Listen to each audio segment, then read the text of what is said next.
I think right now we're in such a predatory society that corruption has become more the norm than something that we are surprised about. We don't need to agree upon any other issue, but at least we should all understand that the government should belong to the people and not to the corporations and the special interests. Who made these laws? Who decided that this is the law? Is it actually in our best interest, or do we in fact have to take action in a non-violent, civil, disobedient way? What is the system that we want to live in and that we can have trust in? Because I think the other issue is like there's no trust in this current political system. And it's hard to have trust in something when you're constantly seeing your rights being taken away. Not to submit to the oppression and fear of them as being too strong and we are too weak. No, it should not be that way. The issues are quite simple.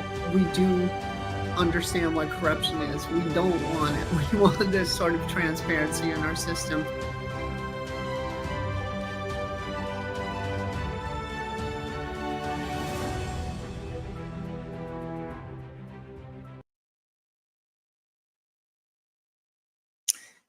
Hello and good evening. Welcome to the opening night of our new season of the Disrupt film series. My name is Veronica Medina. I am a trustee with the Museum of Political Corruption and the director of the Disrupt program. For the last 3 years, this film series has featured a number of impactful films and powerful conversations about the most pressing issues of our time. And last year, as so many countries held elections all over the globe, we dedicated our entire program to discussing the theme of democracy. Tonight, as we kick off our 4th year, we felt compelled to look back at one of the most consequential events of our time. Right at this time, 5 years ago, the world came to a stop. Life as we knew it changed drastically overnight, forcing us to put our plans on hold and go inwards. As fear spread across the world just as fast as the disease itself, misinformation, distrust, and despair were also infecting our everyday lives. At the same time, the pandemic opened up another door, one that led us to care for one another, to appreciate the sacrifices of the frontline workers, to value scientific research and our capacity to come together to overcome great challenges. That's why when we decided here at the Museum of Political Corruption to spotlight the 5th year anniversary of the pandemic in our Disrupt series, we couldn't think of a better film than the Brazilian documentary Out of Breath. The film follows a group of healthcare workers as they face all types of adversities to provide care for the most vulnerable and isolated communities across Brazil. While focusing on these workers, the film reveals the human face of the pandemic, emphasizing the collective struggle against COVID-19 and the relentless dedication of doctors, nurses, and community workers. Out of Breath is a powerful and eye-opening exploration of those unforgettable months, capturing both the triumphs and challenges of an unprecedented health crisis. Let's take a quick look back at the film. O exame tá aqui, cara. Esse tracinho aqui, com C, significa que o exame foi feito da forma certa, que tá tudo bem. E dou negativo, tá?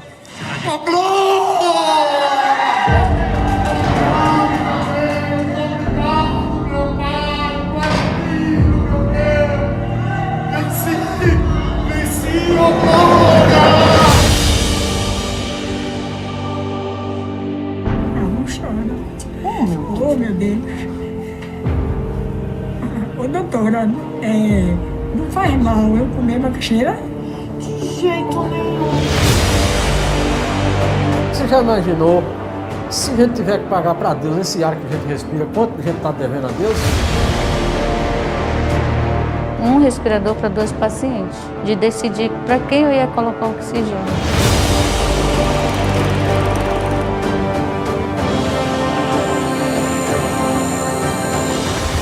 Eu pedi muita ajuda para eles e para um xamã que eu tenho.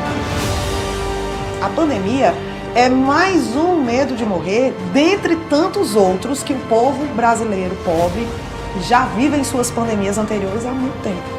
Essas pessoas, elas ficam entre ficar em casa e morrer de fome ou sair de casa e morrer de peste.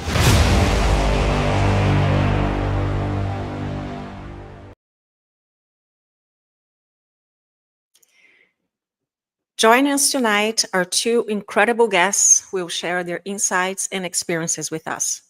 First, let me introduce the co-director of Out of Breath, Dr. Helena Petta. Helena Petta is a physician and filmmaker. She is the creator of the TV medical series Basic Unit, which was awarded the best script for a TV series by the Brazilian Association of Screenwriters in 2016. She has a PhD in public health from the University of São Paulo and was a visiting scholar at the David Rockefeller Center for Latin American Studies at Harvard University between 2022 and 2023. Our second guest tonight is Jasmine D. Graves. She is a public health researcher and social impact strategist. Jasmine has a master's in public health and extensive experience advocating for health equity. She served as a policy advisor in New York City for nearly a decade, contributing significantly to the city's response to the COVID-19 pandemic for the mayor's office. She is currently pursuing her PhD in populations health sciences at the Harvard T.H. Chan School of Public Health. Helena and Jasmine, welcome to the Disrupt Film series, and thank you so much for being here with us tonight. Thank you. Thank you so much for having us.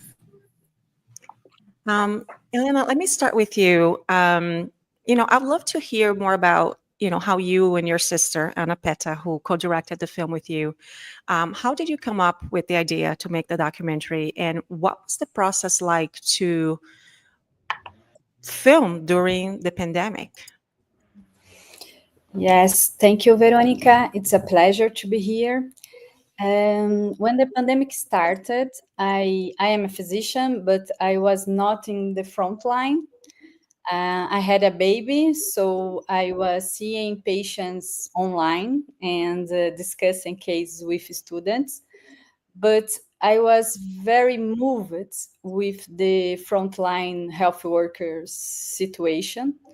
So I started to talk with close friend first about the pandemic situation in the first year of the pandemic. And I realized that it was a very historic moment. So my sister and my sister, she's an actress and worked with cinema for a long time. So we decided to recording some interviews, first in my home, like by Zoom or things like that. But after that, we realized that you need to go in some place. And we choose some different regions in Brazil, different kinds of health service. So like ICUs, primary care service, prison, and riverside communities. So we decided to show different kinds of caregivers, and we realized that the most of this place were led by women. So the film, I think you can realize that the most character are women. And so when we visit this place, we met this very strong people that was in this front line in that moment.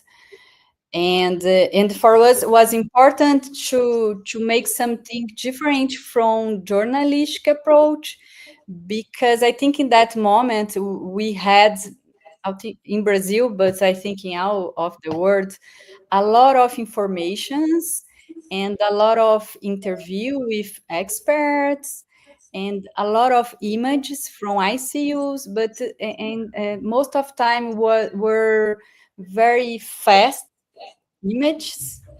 So we decided to do something more sensorial, try to bring another kind of approach of this moment, right?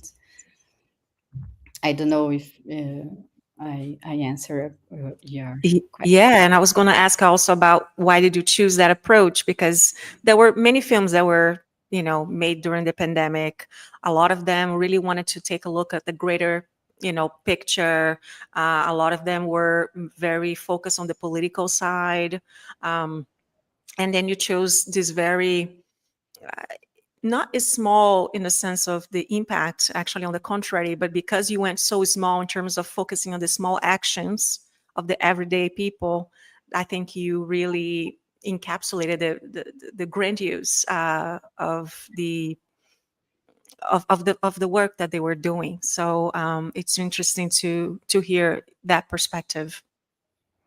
Yes, because we realized that the images in general were more like big images about the situations, and we should show more this moment of the care. So the shots are more long, and we try to bring this kind of sound of displays, this touch and this sense. We choose something more sensorial. Like for me, it's a different kind, because one reference for us was, of course, the observational cinema. For instance, the Wiseman is a great documentarist with films like Hospital. This is a great but at the same time, we would like to show this, like the how can I say, the body, the texture of the body, this touch. So something more, this approach more the small situations, and yeah. Yeah, it feels like we are right there with them, and especially when most of us were at home, the film takes us right there with them. So that was very, very powerful. Jasmine, I'm really happy that you're here with us tonight, that you're joining us, because, I think your work is so closely aligned with the issues that are presented in the film. So, first of all, can you please share some details about your trajectory, how you came to work in the field of research, and, tell us a little bit about your research as well. And also, what were the points of the film that stood out to you? Yeah, no, thank you so much for having me. I appreciate having also a moment to reflect back on that moment or the recent moment in history. For me at that time, I was working in New York City government, specifically as a senior policy advisor, and actually was focused on behavioral health as a senior policy advisor to the New York City Deputy Mayor of Health and Human Services. So we was in the portfolio that got to oversee our local health department, our public hospital system, our social service agency, and it was redeployed to work full-time on our COVID response. So watching the film brought back so many memories for me, of which were very traumatic. Memories of where we experienced a lot of failures, or were responsible for a lot of failures in our response areas, or memories of some management, also memories of, how people organized and came together and took care of themselves and each other. And I just want to circle back to that, and I imagine that's going to be like a key feature of our conversation. But I just wanted to thank you for inviting me, because it offered me an opportunity to reflect back on that moment. In terms of my trajectory, I don't think we have enough time, man. I've been on a winding road in terms of my trajectory, but I actually came to the field of public health with the intention of leveraging its theories, its research methodologies, its practice, and it's kind of like a political space to engage in jail and prison abolition work. So the focus of my work is really around contributing to the long-standing documentation of the ways that racism, specifically structural racism, shapes racial health inequities in the United States and globally, quite frankly, because I think a lot of the patternings of death and disease that we see here in the United States is also reflected in Brazil and many other places across the world. So I came into the field, eager and, really feeling a sense of eloquent rage that fueled me, and again leveraging qualitative research, now quantitative research, to begin to tell a fuller story about the ways that carceral systems, again specifically jails and prisons across this country, really shape the racial health inequities that we see or contribute to them. So that led me to pursue an MPH at Columbia University 13 years ago. And through that work and through that schooling, I was connected with a human rights physician who was working at the New York City Health Department at the time, overseeing all the medical and mental health care provided to people incarcerated.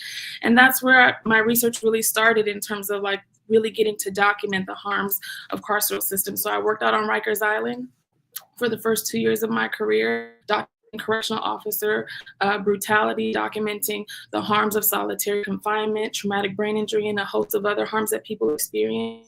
While I was there, I also started to see the ways that working within a correctional agency also harmed the workers, so the corrections officers themselves, and started to get a bigger view of the ways that correctional facilities and carceral systems harm, all of the human beings that touch them. Of course, people incarcerated more than anyone else, but nonetheless, kind of documenting the ways that people are harmed. And so I worked out on Rikers through the health department.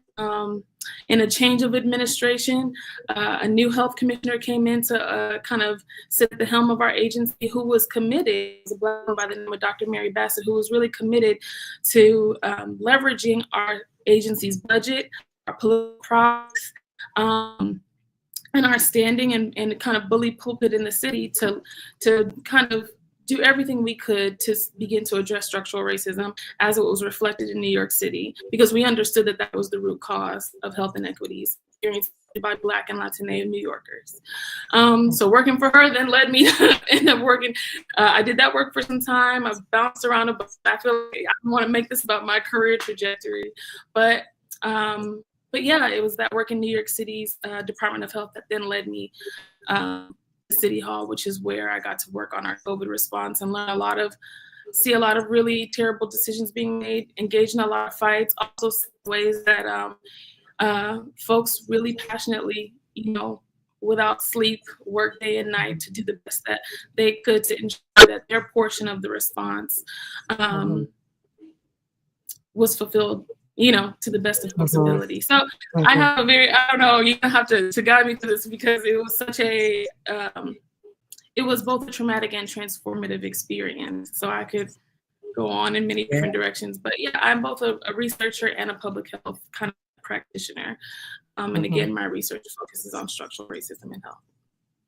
Yeah, that's great. And again, I see a lot of what you were saying represented in the film as well. So it's interesting that we see the connections of these universal issues.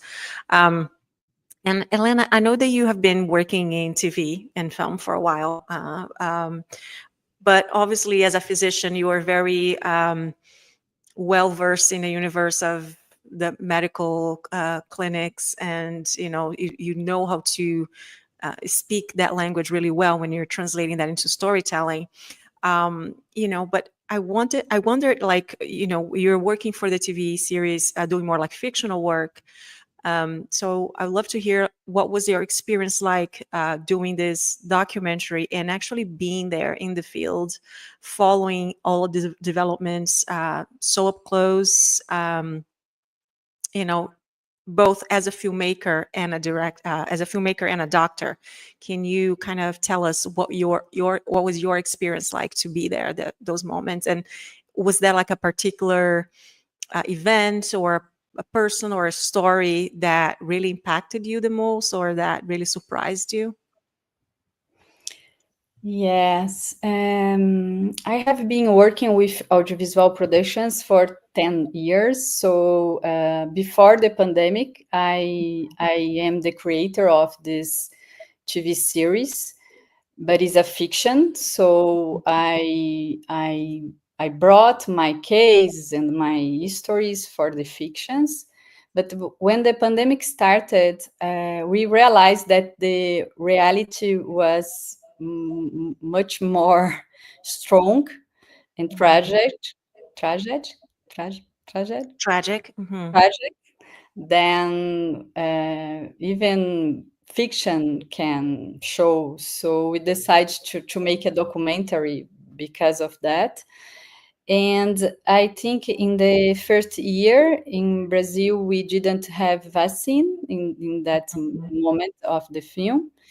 So it was very hard to enter in this place, the hospital and ICU, COVID ICU. So I think because I am a physician, this maybe could be easier than to have this possibility to enter in this place. And I think because I know some kind of procedures, some kind of routines of this place, we could choose some time, some moments that was important to stay, and it was important to leave, because sometimes the thing were uh, um, could how can I say for instance, in ICU COVID was very dangerous stay in this place, this crew of cinema. So we need to decide all the time how long time we stay, how long time it's important to show this, or Right. you need to leave now and don't disturb this Right. place. And so I think it but for me, my feeling in that moment was it's very important to show that, because this is you need to create memory, right? Jasmine say that, and for me it's very important to say we lived a pandemic together with an anti-scientific government in Brazil, Yeah. anti-vaccine government. So it was a tragic moment. And for us that lived that as a generation, I think it was very, very important to create this memory. Absolutely. So a lot of people ask, "Oh, but it was very dangerous." It was, but the people were dying. So the I think the audiovisual productions need to show these moments. That's Right. is sometimes the journalistic approach, as I say, they have some important um, um, they are very important, but we need to create other kinds of memory, right? So, Yeah. and art, I think, is a good way to show that. And Yeah. Yeah, and there are dangers and dangers, right? So like it's definitely dangerous to be there, but I think there's a bigger danger of us forgetting really quickly what Exactly. actually took place.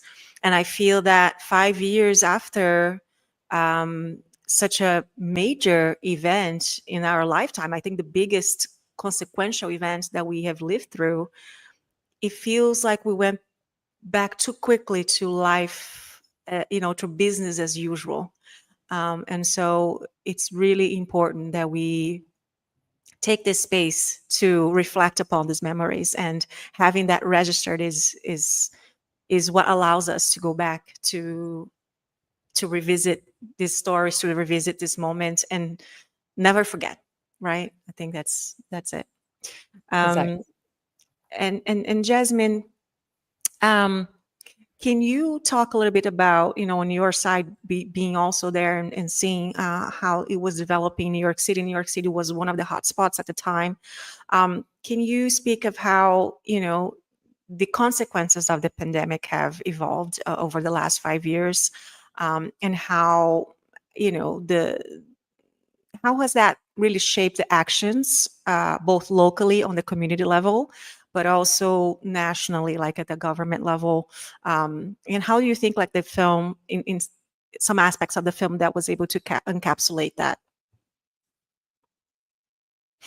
Yeah, I mean, well, let's start back with the beautifully encapsulated for me and brought me back to that moment for New York City when we were the epicenter, of kind of infection rates for the world, and that period being the end of February through early May and even early June. But that kind of like March 2020 for us was like was a hellscape. It was the period where it was very clear that our infection rate had gotten beyond like our truly whatever capacity we had at the time to, to test and to contact trace, to, to really do any kind of like meaningful, like kind of disease investigation to kind of contain. It had grown beyond our ability to contain, is what I'm trying to say. And it was very clear at that moment that we, had to shut down the city, and we shut down the city and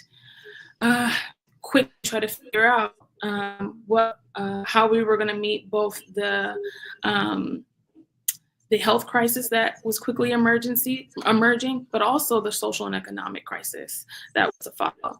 I know earlier I mentioned that there, are traumatic memories of like the kind of mismanagement and some of the what I would characterize as poor decisions that were made in terms of like our response. And those, for me, were largely reflected on our kind of lack of quick mobilization and foresight around having to like meet the needs of people that they could stay home. So I think a lot of literature, both coming out of Brazil, both in the United States, in reflecting back in retrospect, when thinking through why were Black Brazilians, why were Black Americans experiencing the highest incidence rates, highest rates of death and hospitalization. And at that moment in time, there was a narrative that, it's because of their comorbidities, or, it's because they, are not social distancing. But in retrospect, I think more folks are starting to correct that narrative and, really point to the lack of preparation on the part of governments and ensuring that people had what they need to be able to stay home. So making clear that if you're relegated to a working class, or if you're relegated to a working class and you're working in a job where you can't stay home, where you have to show up, you're providing service, or where you have to show up in order to, pay your rent or be able to put food on your table, then, you're going to be proportionally exposed. And also your mode of transportation is public, all of the things that enable us to get around and survive. If you don't have the same kind of privileges and protections in place, then you are now disproportionately exposed to being to both the virus and kind of like on top of already experiencing racism and various forms of discrimination in terms of your access to healthcare and the ways and the quality of that healthcare, if you then even have access. So that kind of like perfect storm that existed before COVID was then only exacerbated when the pandemic hit us. And our fear, just to kind of like, because I'm just kind of like back in that moment reflecting on, what I saw in the film that really resonated with my experience on the response. Our failure was in ensuring that, we could have figured out quickly how to provide a universal basic income, for example, so that people could have, the money to be able to stay at home, when we, could have more quickly figured out a more quality food delivery service, medication delivery service, really, the kind of like different mechanisms or actions we could have taken as a system of government to meet people's basic human rights so that they could, follow a stay-at-home order and be taken care of. Our war cry at the time was to protect the healthcare system at all costs. And I can understand, you know, in that moment, everyone was panicked and trying to figure out, we don't have enough ventilators, we don't have testing capacity. Right. My God, what can we do? And the war cry at the time was just protect the healthcare system at all costs, preserve all the protective, all PPE, all protective equipment for the healthcare system at all costs. But what that meant was that we were then protecting by extension, people who are most valued by our healthcare system. So when we're conserving all PPE for the healthcare system, that means we weren't providing enough PPE to the people who were working in shelters, to the people who were working in jails and prisons. And so that portion of the film in particular also resonated with me because our city's jail system, at the time we were the center of the pandemic, our city's jail system had an infection rate that was 40 times our national infection rate. It was 6 times our city's infection rate. So to say, for those people who are at the highest risk, bigger than folks working at the hospital, you know, because, you know, they weren't the folks that we valued as a city, as a society, they left on their own to be exposed, and then for a few hundred of them to die. So I'm not sure if that fully answers your question, but just thinking about the parts of the film that really resonated with my experience on the response, so those are some of the things that come to mind in terms of, like, you know, the implications and kind of like fallout in the years after. I mean, I think there are a lot of, I mean, people talk a lot about the businesses that were not able to recover. I mean, the businesses that don't get the bailouts from government. Right. That weren't able to recover. I mean, there are a lot of people who also, you know, in years after experienced displacement, after the eviction moratoriums were over, after, those more social protections were put in place, were removed, you know, I think people started to feel you know, the full weight of being unemployed because, you know, businesses could not maintain their staff. And also, you know, kind of being displaced from your home, from the kind of like amount of rent that, you know, kind of was backed up. It's all the domino effect of, Yes. Exactly. I'm going to get to this point in the conversation now, at least in the U.S. context, where we're seeing this like notion that it's over when it's not, right? Like we continue seeing rates of infection, and still our present federal government has revoked, you know, has recently, as just in the last 24 hours, right, cut $12 billion from state and local health departments' fundings, not just to address the continuing issues of COVID or COVID infections across the country, but also to other infectious diseases that are emerging, like measles. We're having measles outbreaks. It's like, you know, like a public health like misnomer, like how at this day and age, but and also mental health and various like kind of like substance use critical services that were available. All of those things, I just want to, I know we're going to probably come back at some definitely. rooted. Sorry, I didn't mean to cut you off, but yeah, I think that's exactly, I think the path that we want to take here. But, you know, one of the tragedies, I think, of the pandemic, I remember I was living in the US at the time and actually moved back to Brazil during the pandemic while I was pregnant. And so it was quite an interesting time, and I was able to kind of see a bit here and there.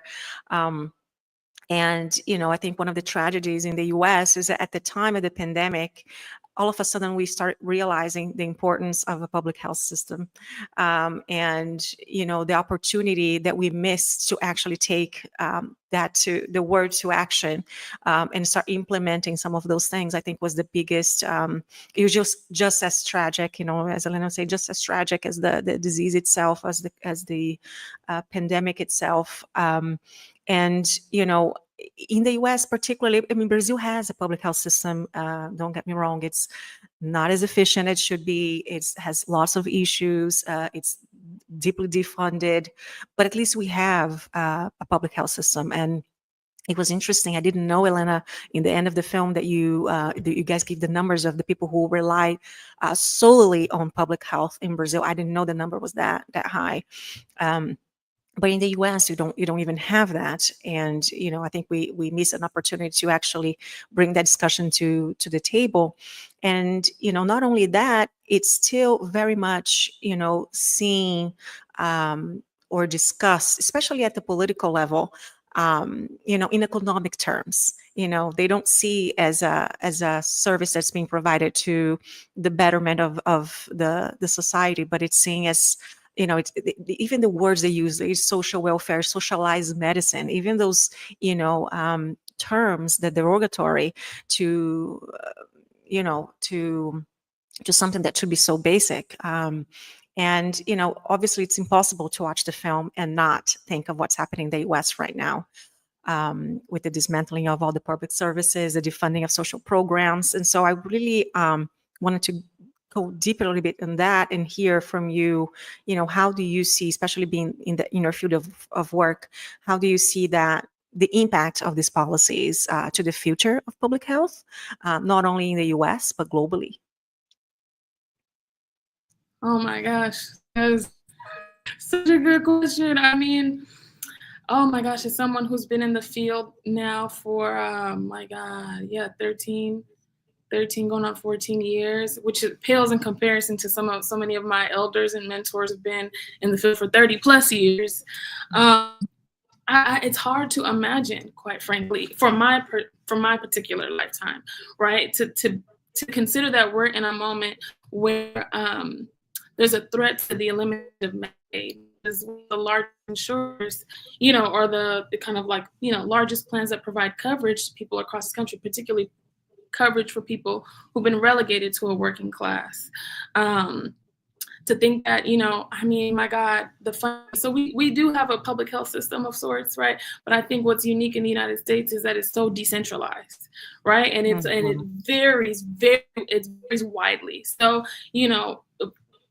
in New York, for example, alone, we both have, a New York State health department, and then for New York City has its own health department, and then various jurisdictions throughout New York have various local health departments at varying funding amounts.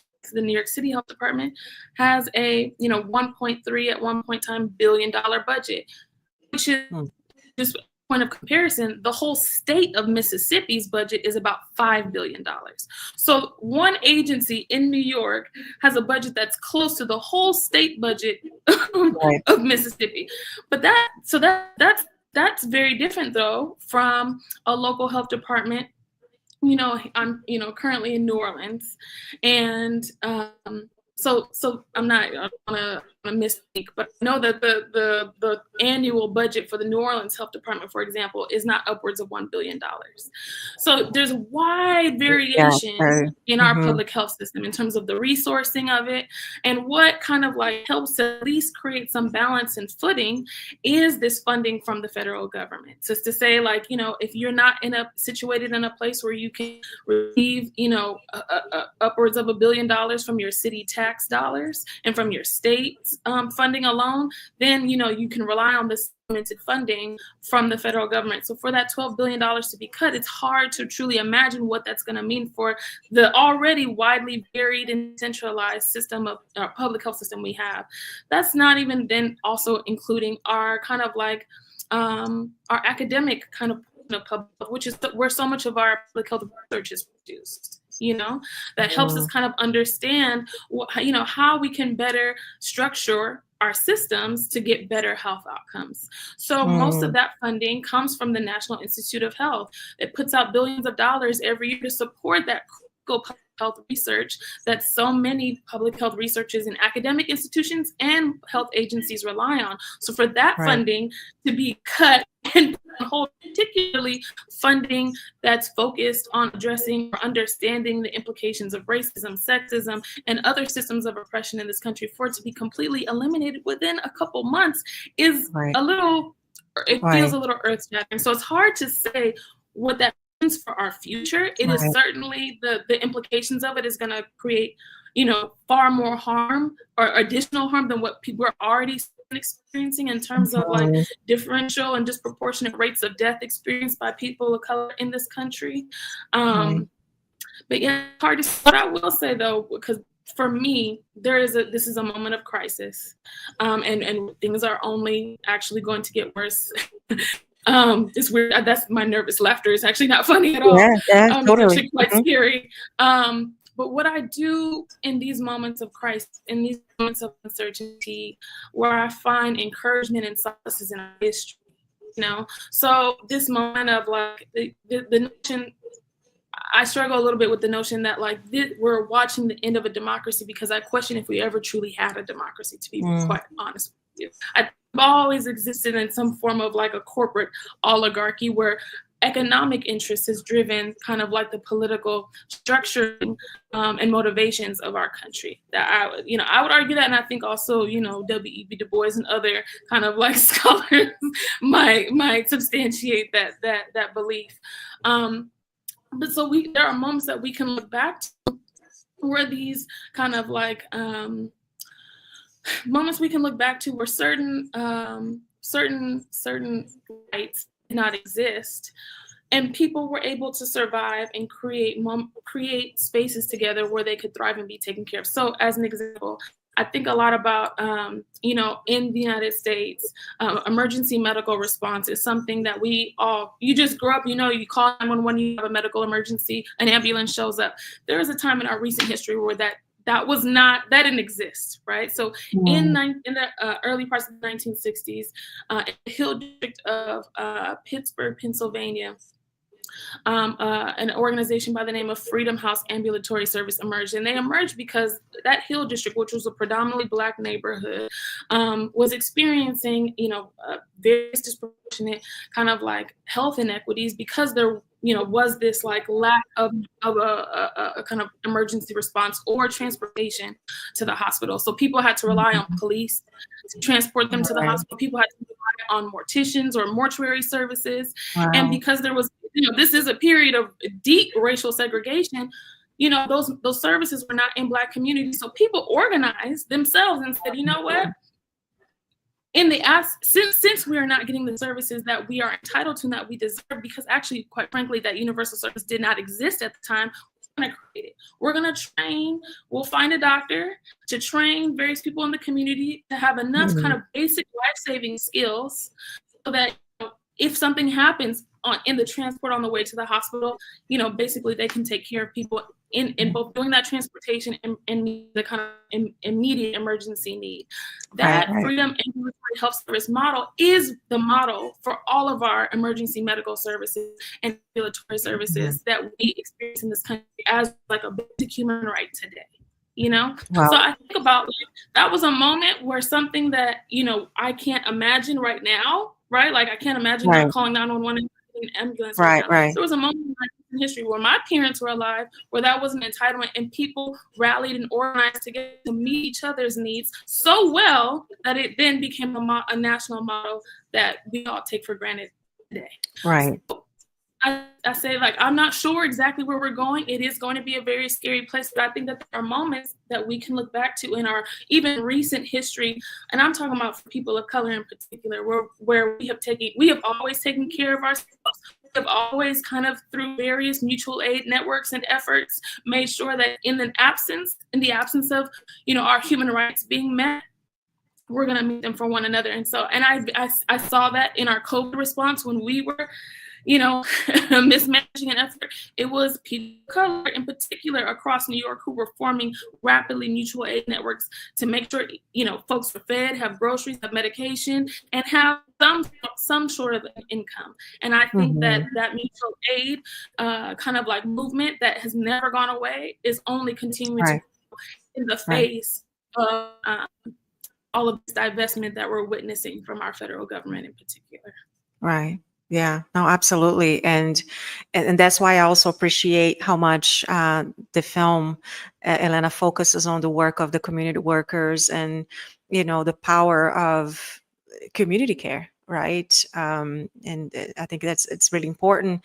And obviously there's nothing glamorous about that, but at the same time, to see how people can really kind of rise up to these situations and be able to really look after one another. It's unfortunately that we have to find those that strength because of corruption, because of lack of interest from the governments that we gave a vote of confidence to. But yeah, I see that once again is going to fall on the lap of the most vulnerable to take care of themselves, of the women to take care of their family, their household, and their neighbors as well. So yeah, well, I guess we'll be able to see the developments in the next few months and years. And especially when we consider, one of the things that I think we're talking a little bit before we went live is that if there's maybe one thing that I think the entire scientific community can agree upon, or at least the serious people in the scientific community, is that it's not a matter of if we're going to have another public health crisis or another pandemic, it's really when. And so, what we could be doing now and all the work that we have done in the last 5 years to the preventative measures and everything that we could be actually making sure that we're not going to have the same kind of outcome. It feels like we're walking backwards. And so we just hope that we will continue to find strength and thrive in these moments. And, Elena, talking about, the political aspect as well, I know that you had that opportunity to show the film to really high level politicians. I think you've done a couple of screenings, and I think Lula attended one of the screenings. You had a lot of members of Congress attending these screenings here in Brazil. How was that? How was the film contributed to the larger discussion around public health and health equity? And what were some of the impacts that the film has had politically? I think we have here in Brazil the one of the biggest of public health system in the world, right? Is SUS. Mhm. But in my opinion, before the pandemic, SUS was like everything that was bad was SUS, was in SUS, because you have this campaign against the public health system, even in media and discussions. Every time this the system was how can I say, they tried to show that the system didn't work it, and it was not organized. We needed to bring the private service. My TV series is about a primary care in Brazil, in a poor neighborhood in São Paulo. The name is Basic Units, and we try to bring in the fiction this kind of, because here in Brazil, the TV series, the medical TV series are very famous, I think, in all of the world, like House and Grey's Anatomy, things like that. And this bring for us this kind of dream of private service in big hospitals, in doctors very beautiful and things like that. But I think in Brazil, one thing very important here is the primary care service that you show in the documentary as well, and this professional that is a health work agent, that they need to live in the community, this work health worker. So it's a very interesting model in to promote, to foster health. So answer your question. I think after the pandemic, SUS was not so value, and during the pandemic, people start to see SUS. This is very important for us, right?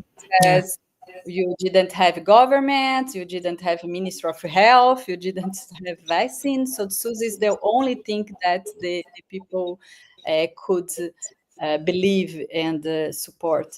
So when the Lula started the government, we show the film and he asked for these main characters of the film went to Brasilia, and Lula had this conversation with these women, and it was very interesting because he was very concerned about the situation in this place and the things what happened today with each one, and we have a lot of problems today as well, but I think if, at least we have a government that is believe in science, and they start to foster this primary care service and start to bring more funding. So, but at the same time, we know that this science government can return in the next election. So it's hard because I think it's a situation for us, United States, so it's close because when the Trump won in the United States, Bolsonaro won here. So now the re-election of Trump for us, it's horrible as well, right? So yeah. Right. Yeah, I do remember also during, even before the film came out, but especially after the film came out, the support, the amount of overwhelming support that came for SUS, and from actors, from activists, from and so that was really important, because I think so much of this is just public perception. And again, when I was saying, when you try to demoralize these kinds of services and you say that's social welfare or whatever it is that you want to call it, at the end of the day, it's it's as you said, is the one place that people can rely upon, is the one service that they can go, and they may take a couple hours, but they will be or maybe a couple of months, depending on what it is, but they will be helped. They will be sought to solve their health problem, or to be preventative health, or whatever it is. So it was a very nice thing to see how much the public really came in support of the public system, of the public health system. And I mean, I would love to continue talking to you about this, but I have a few questions from the audience and I want to get to them. I will select a couple here for us.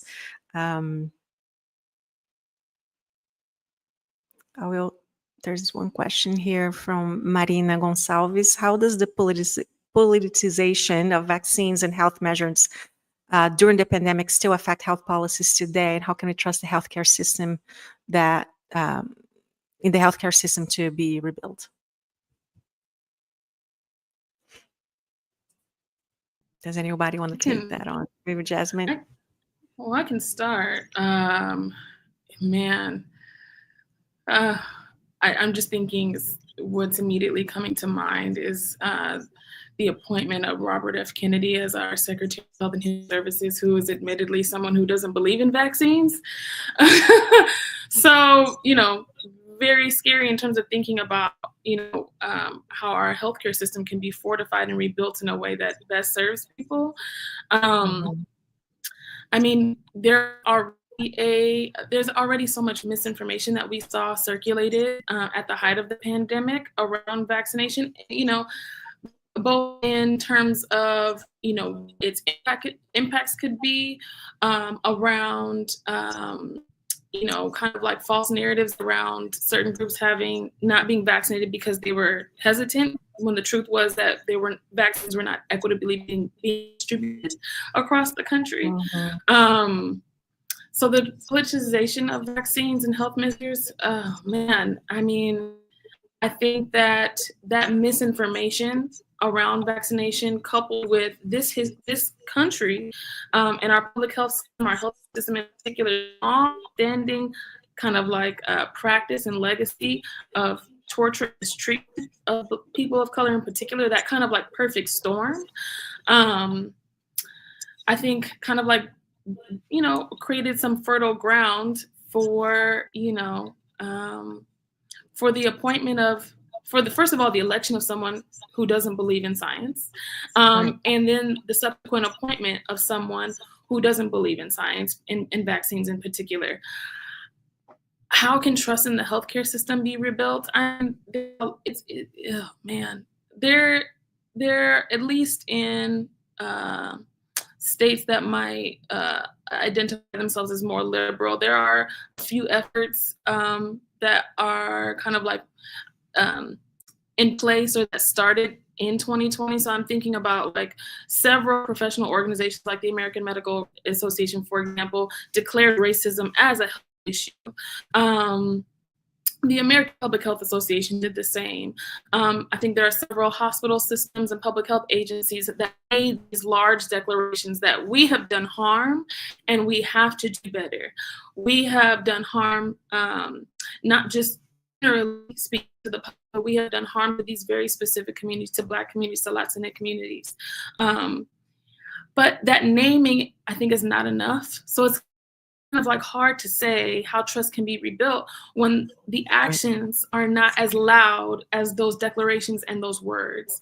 And it's hard, I think, especially now with such a gross divestment from those same institutions that harm, right? That we are all relying on for our, kind of like public health and healthcare services. It's hard to imagine how they can be rebuilt in a way that facilitates trust when they may not exist in a few years, to be quite honest with you. Right. So, I mean, I think, and it's hard to say. I mean, if we were not in a world where billions of dollars every day seem to be kind of like cut from these kind of critical services and human rights, just quite frankly, I might say that that these health departments, local health departments, state health departments who have participated in the harms of communities that they're supposed to serve.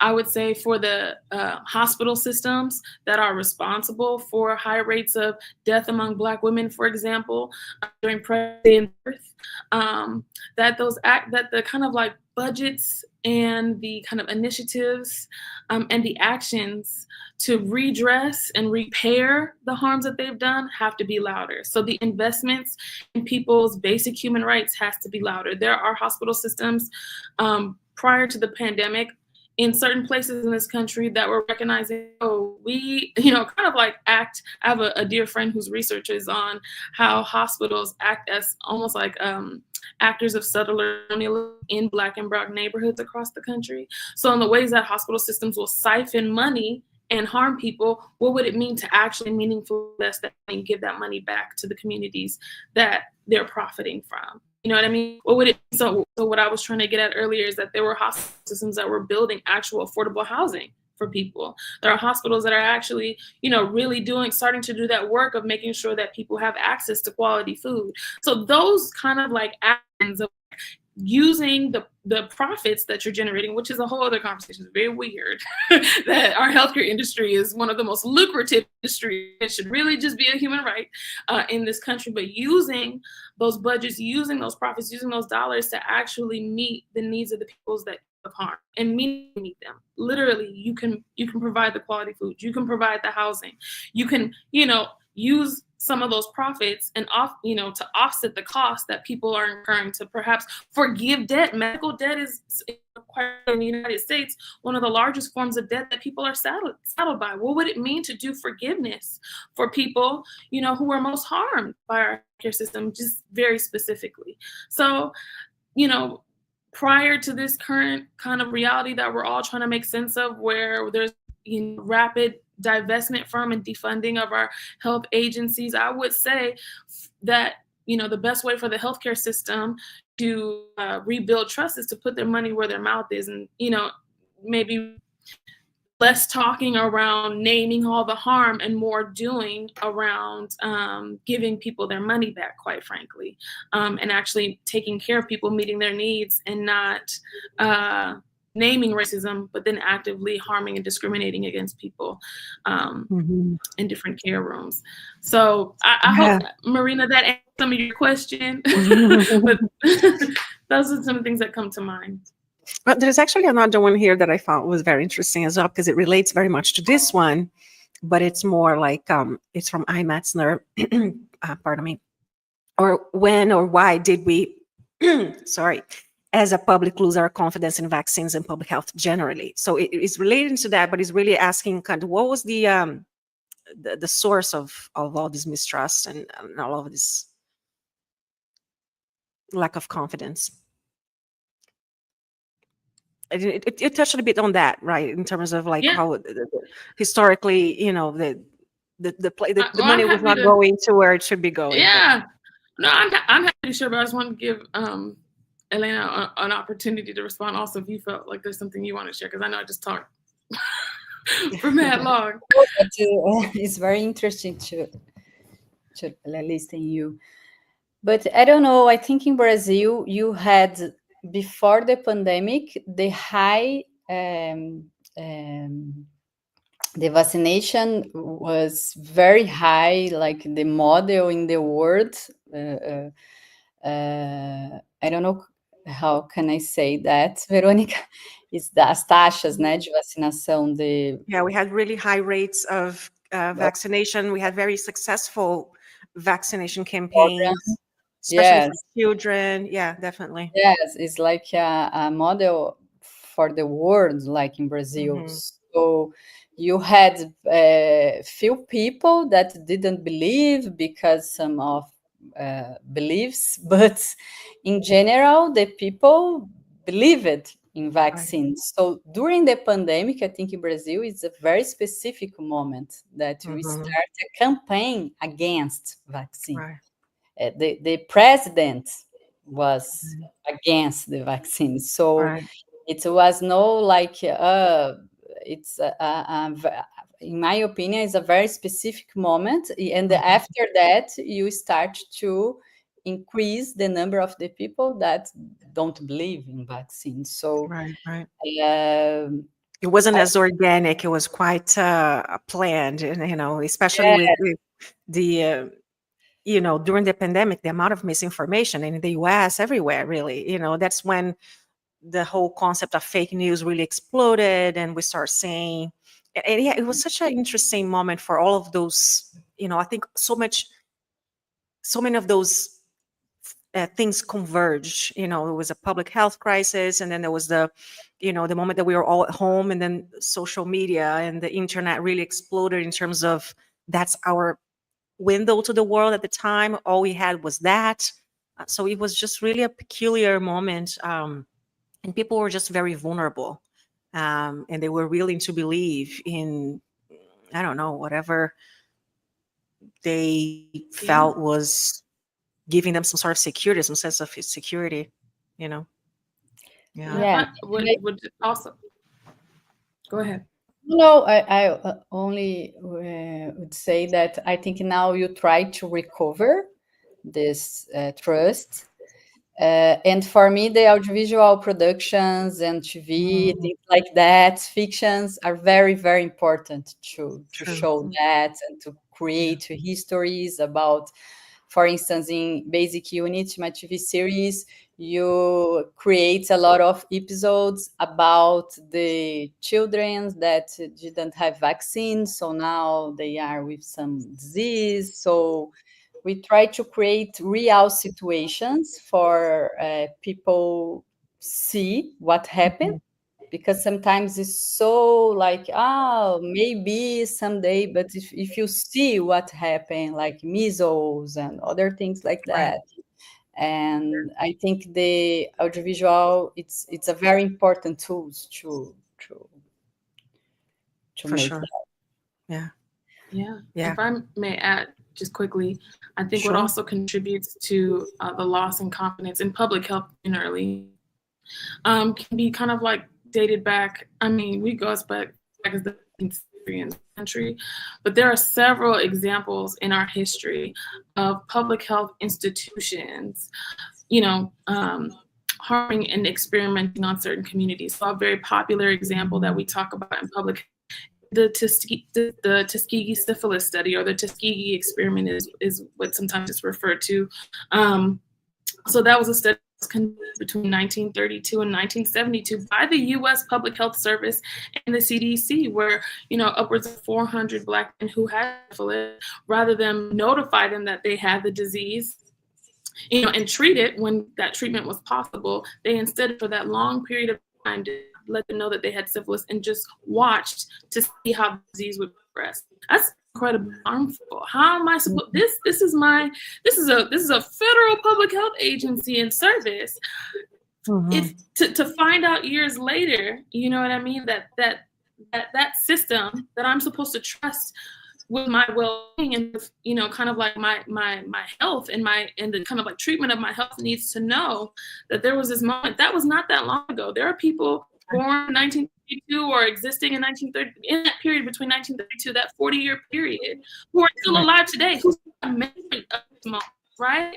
And so it's so these kind of like actions, and that's just one example of several. I might, if for folks who are interested, Harriet Washington's book "Medical Apartheid" is an excellent text to read that documents this history of violence, quite frankly, enacted on communities of color, particularly Black communities, across, all United States history, dating back from the period of enslavement to more recent kind of like contemporary examples. So I just in our recent history, I think those examples to me kind of like undergird some of the loss of confidence or the like distrust or mistrust people have in public health, in terms of our systems generally. Right. Yeah, you see that the shift generationally in terms of how that's affecting and how people perceive those things. I'll give one last question here because we're really starting to run out of time. And it's for you, Helena, from Thiago Ferreira. How did you and your sister Anna balance showing the harsh realities of the pandemic while respecting the feelings of healthcare workers and families? Was there a tough moment? You talked a bit about like the quick decisions to be made when it's, when should we go in, when should we leave? But especially when you're in the families, in the homes of the families, what was that like? Yes, I think it was important for us stay together with these health workers that worked in this place for a long time. So when we visit, for instance, Morro da Conceição in Pernambuco, Rafaela, she's a medical doctor, a family medical doctor. She worked there for 20 years. Ana Beatriz, a lot of these health workers work in this place for a long time. So they knew these patients, they knew these families.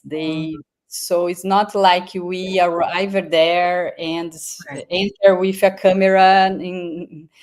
We follow these health workers. I think this is the first decision. We visit place that these women worked for a long time, and they had this relation with the communities. Right.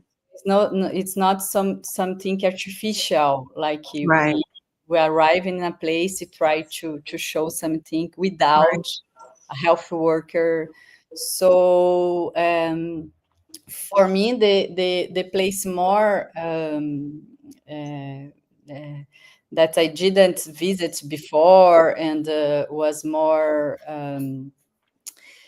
impactful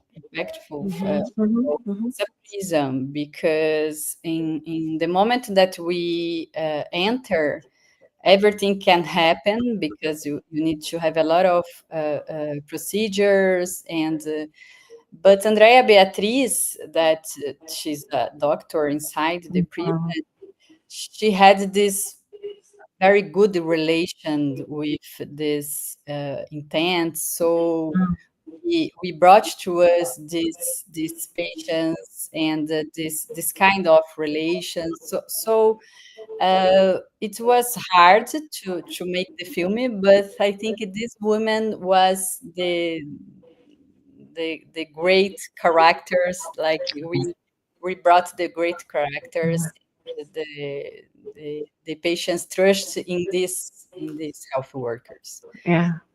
So yeah, no, they're incredible, and you see, the amount of care that they have. I love the idea of again going back to the idea that this is just when we're speaking at the political level, it becomes statistics, it becomes numbers, it becomes almost like transactional.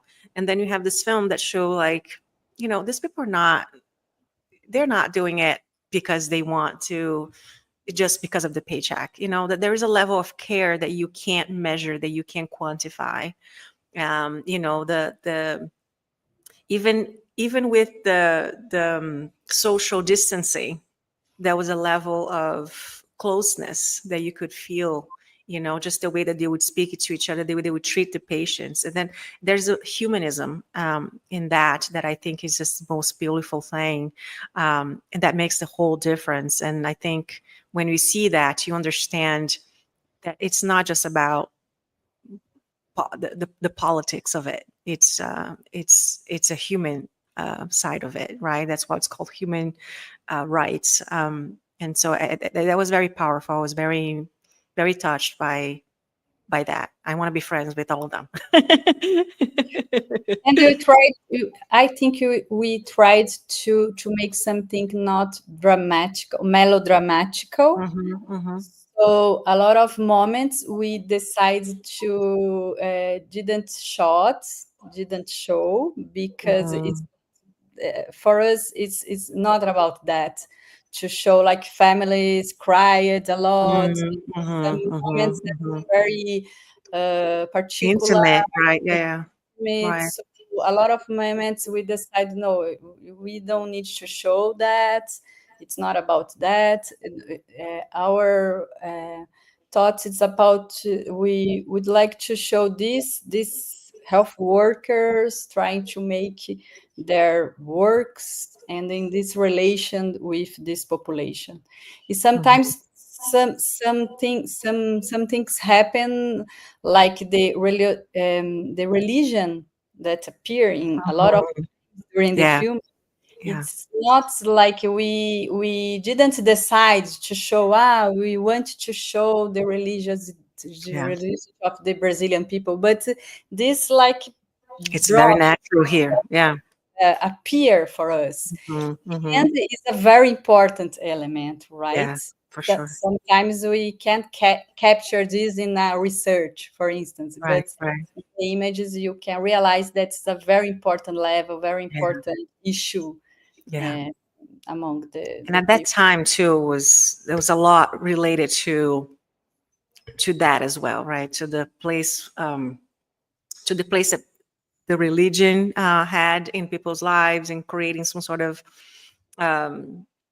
really like a feel of comfort, but also there's a lot of exploitation and there's a lot of misinformation coming from different groups. And so in Brazil it's just very ingrained in our culture. It's just impossible not to see that.